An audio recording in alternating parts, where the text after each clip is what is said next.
Demon Emperor Chapter 580 hanggang 581. Nagpapatuloy.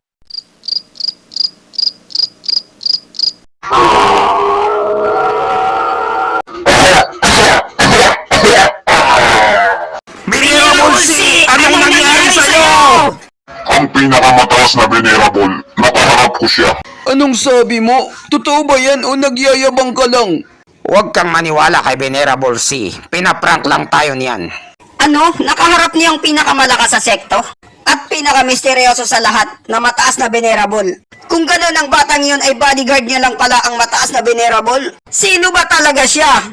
Venerable C, sigurado ka ba sa nakita mo? O baka namamalikmata ka lang?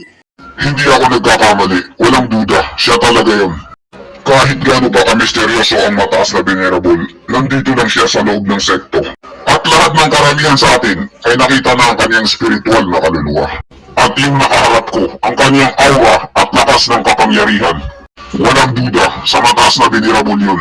Kung ganon, ang ibig mong sabihin ay, ang mataas na Venerable ay alam niya na ang lahat ng pinaggagawa nating kabalastugan. Hindi pa naman tayo sigurado dun. Pero ang mataas na Venerable, pinigilan niya ako bago ko matira ang batang yun. At naramdaman ko na ayaw niyang makipagbardagulan sa akin. Ayaw niya akong tirahin, binalaan niya lang ako. At yun ang rason kaya ako nakaligtas at buhay pa hanggang ngayon. Kung ganon, ang mataas na Venerable, hinahayaan niya lang na magkaroon ng matinding kaguluhan sa buong sekto. Sa tingin ko ganun ang gusto niyang mangyari. Kahit gaano pa kalakas ang mataas na Venerable, hindi naman tayo mga pipitsugin na kayang-kaya niya. Ang mataas na Venerable, pinapahalaga niya ang nasimulan sa sekto. Kaya hindi natin gagambalain yun. Huwag lang natin siyang piliting masyado na gumalaw. Master, ang ibig mo bang sabihin na hindi na natin pwedeng patayin ang batang yun? Hindi ba halata sa mga sinabi ko? O bobo ka lang na hindi makaintindi? Huwag na huwag mong gagalawin ang batang yun. Bukod pa riyan, inoobserbahan ko pa ang pinuno ng sekto pansamantala.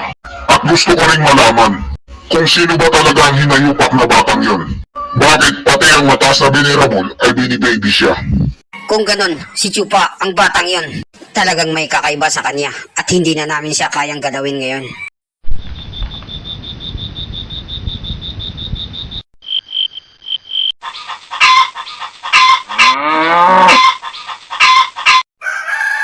Master! Master! Anong balita? Anong sinabi sa inyo ng pinuno ng sekto? Ang pinuno ng sekto, hinayaan niya si Quilang na may itim na kalbo at tiwiling na makapalang muka na makabalik muli bilang mag-aral sa loob. Ano? Hindi maaari yan! Tangina! At nakikipaglukuhan lang siya sa akin patungkol kay Chupa.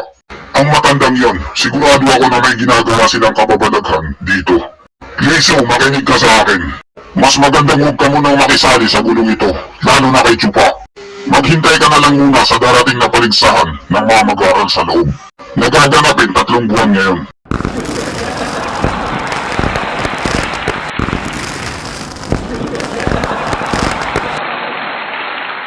Sa wakas, nandito na ang lahat. Magsisimula na rin ang paligsahan sa pagpili ng kapili-piling mag-aaral. Ha ha ha! Sa tingin ko ang mataas na Venerable ay wala dito para sumali sa atin. Ha? Sa palagay mo ba magtatagal ka rito sakaling dumating siya? Ang mataas na Venerable ay ini-enjoy niya palagi ang peace of mind. Ang paligsahan ng mga mag-aaral sa loob ay hindi masyadong mahalaga para sa kanya para dumalo. Lalo pa kaya ang paligsahan ng mga mag-aaral sa labas. Pati nga ako, ayokong dumalo rito kung hindi lang ako kailangan dito. Ang ibig bang sabihin ng pinuno ng sekto ay kontrolado na namin ang lahat ng pwesto. Kaya hindi na kagana-ganang panoorin. Kung hindi lang sana na kailangan naming pagbigyan ang ibang mga matatanda. Hindi makakakuha ng pwesto. Si Quilang na may itim na kalbo at tiwiling na makapalang muka. Pinuno ng sekto, hindi naman kami masyadong makasarili. Iniisip din namin ang kapakanan ng iba. Itong pinakakupal na matanda ang namumuno sa mga matatanda. Magkasabwat sila ni Venerable C. Ikalawang pinakamataas na Venerable, kasunod sa mataas na Venerable. Napakahirap nilang kalabanin.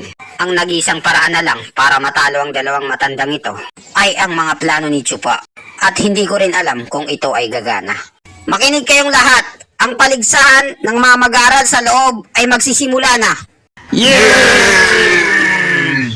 Sa wakas, at sa di kalayuan, may nanonood sa kanila na 3 marites. Ha ha ha, isa na namang walang kwentang paligsahan. Sa ngayon, ang magiging kapili-piling mag-aaral ay mga walang kwentang pangkaraniwan lamang.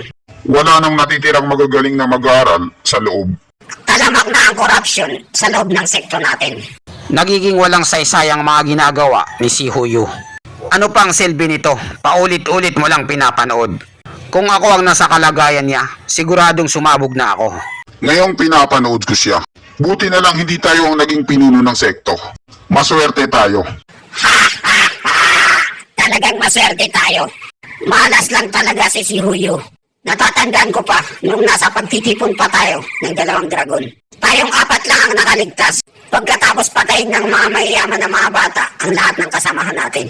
Ang swerte natin ay hindi pangkaraniwan. Pareho lang ang suot nating damit na sumisira sa reputasyon natin. Pero may mga ilan-ilan din na magagaling na kapili-pili. Tama ka, meron ding magagaling sa kapili-piling mag-aaral. Pero sino ang mamumuno sa kanila? Sa darating na pagtitipon ng 2 dragon. Hindi na siguro importante yon kahit gaano pa siya kalakas at kagaling. Kung hindi nila kayang magtrabaho ng magkakasama, malabong may marating sila at magawa. Siya nga pala si Huyo.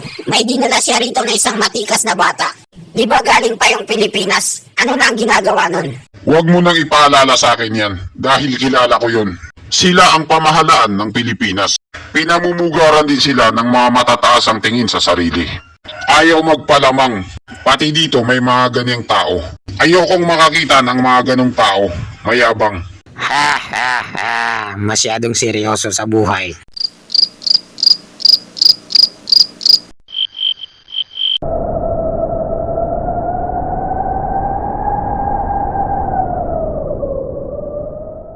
Ang tagal namang lumabas ng e-abab na yun. Sa wakas, nakalabas na rin ako. Mararanasan ko na rin ang simoy at halimuyak ng hangin. Ba't ka natagalan? Ano bang ginagawa mo sa loob? Bilisan mo na at inumin mo na itong hinanda kong gamot sa'yo. Pagkatapos mong inumin ang gamot na to, kumpletohin mo na ang pinapatrabaho ko sa'yo. Simula na ang bakbakan ng mga mag-aaral sa loob. Etong sayo, tikman mo ang kamao ko. Aray! Ikaw anong laban sa 3 arena? Kuilang maitim na kalbo ang nanalo. Basic lang to sa akin. Nomad sila. Gar, nakita mo yon? Isang tirahan lang sa muka. Si matandang Kuya Linfing, talo na. Pareho lang ang lakas nila, na 4 na gradong Radiant Stage. Kahit isang dekada nang nasa opisina ng trabahador si Kalbo, malakas pa rin siya. Matik na yan, sino pa bang makakapalag kay may itim na kalbo? Ngayong nandito na siya, sigurado akong makikipag-agawan siya sa isa sa mga pwesto ng kapili-piling mag-aaral.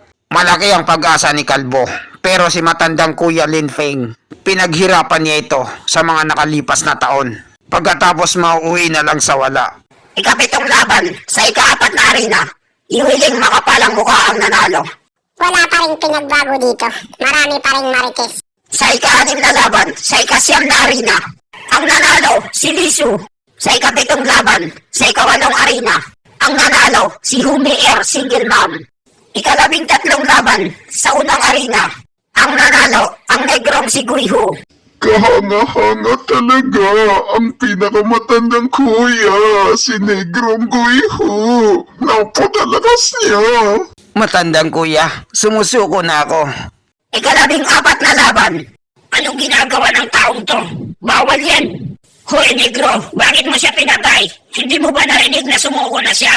Dapat hindi na lang siya sumali dito kung yun ang gagawin niya. Sumusobra na ang taong to. Hindi na siya sumusunod sa patakaran. 14 na laban sa 1 arena. Si Negrong Guiho ang nanalo. Pumunta na rito yung susunod na mga kalaban niya. Susuko na ako, ayaw na lumaban. Hay nako, mga duwag, walang bayag. Ang nanalo sa pinakaunang arena, ang Negrong si Guiho.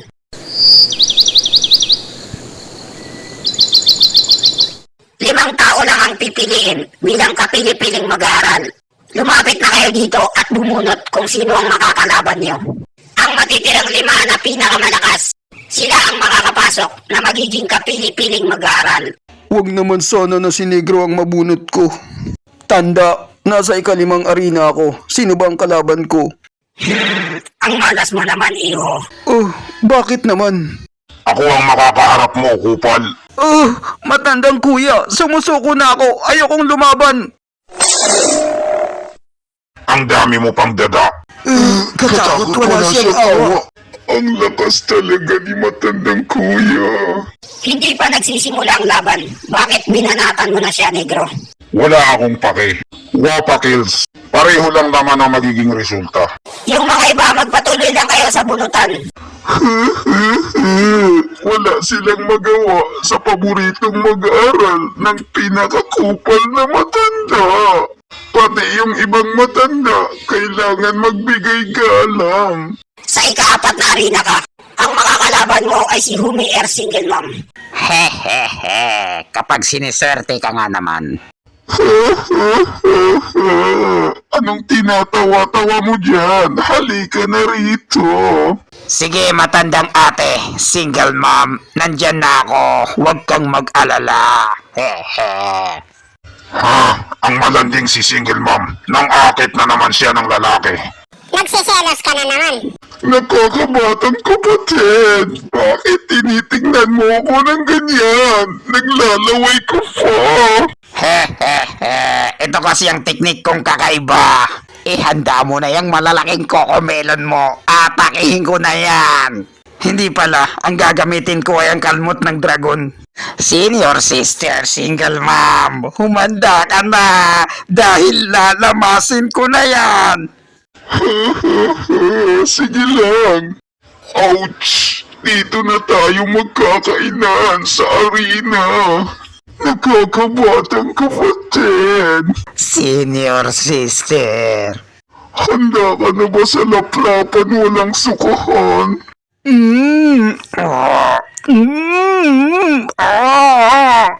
Ano ito? Naubos ang lakas ko. Single mom, sinisipsip ang lakas ko. Hindi ako makapaniwala. Natuyo ang aking pagkalalaki. Ang nanalo sa ika-4 na arena, Single Mom Humier. Yan tuloy ang nangyari sa'yo. Masyado ka kasing malibog. At dito nagtatapos ang chapter 580 hanggang 581. Maraming salamat po sa panunood nyo. Mag-subscribe para laging updated sa buhay ni Chupa.